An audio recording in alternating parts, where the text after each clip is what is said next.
الله ما دلكان يا إسكال دلكان يا أمك عوانك يا إسكال أرض اللي يا إبارة اللي يا إبارة nindankiisi dayacay tukaale kulanti wanaagsan kula soo dhawaada waraysi aanu la yeelanayno fanaanka Soomaaliyeed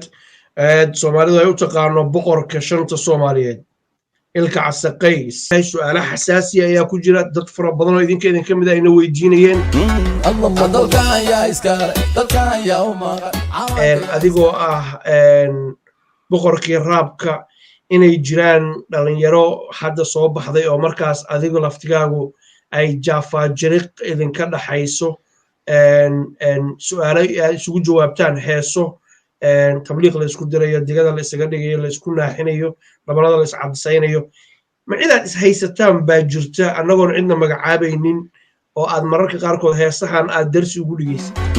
الله ما دلكان يا إسكال دلكان يا أمك heesahaagu maxay u yihiin dagaal iyo feer iyo iskiifo iyo nacala shaydaan ku yaaliyo tabliiq baan kuu dirayaa iyo maxaa la yiraahdaa 40 cishaan ku dirayaa iyo holof baan kaa dhigayaa iyo labanadan ku casaynayaa maxaad ku dooratay heesaha noocaas holof ana kaa dhigi lahaa dal baana ku yeeli lahaa mana cabsado haddana ku sheegay qof Allah subhanahu wa ta'ala bisan ka cabsada waxaa jira 3 xabadood inay kugu jiraan haatan aan kula hadlayo basuuka noo yaala samood basuuka yaala ay salad qoriga ka leeyahay wixii qoriga noo taalo gurigeena hadda gurigeyga taalo الله ما دلكان يا إسكال دلكان يا أمك waxaa dhacday inta badan wiilashu markay yar yihiin aabahood baa wuxuu geeyaa dhakhtarka waa la gudaa ama reerka qof yimaadayo waa la gudaa adigu gacantaada inaad isku gudday baan maqlay arrintaas maxaa ka jira qisada dhamaanaysa ma hadda bilaawno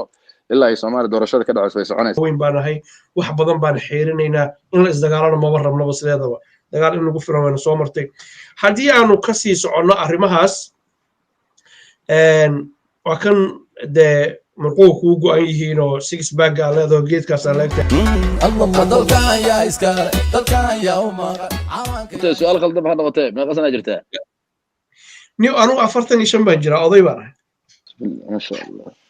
wallahi wara nabi aadan baa ka weynay heestii dalkan yaa iskale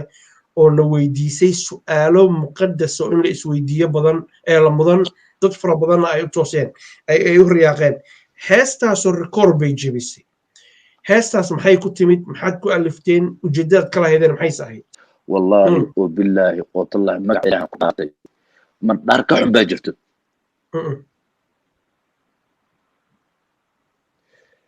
Soomaaliya cadawga ugu horeeya yana been lagu sheegay Soomaaliya cadawga ugu horeeya ee Soomaaliya haday kacdo oo nalkeeda dadweynaha laga arko ifkeeda oo ay hormarto wadanka ugu horeeya ee burburaya laakiin ka soo horjeeda cadawga waa imaaraadkan ku sheegay dhigayso هذا ورئيسي قالوا لي أنا بقرك الرابكة شنطة صوماليات آدي آدو حيصة بدن وحيالة فرا بدن ما كفلقينا ومحسنتين سولو هذا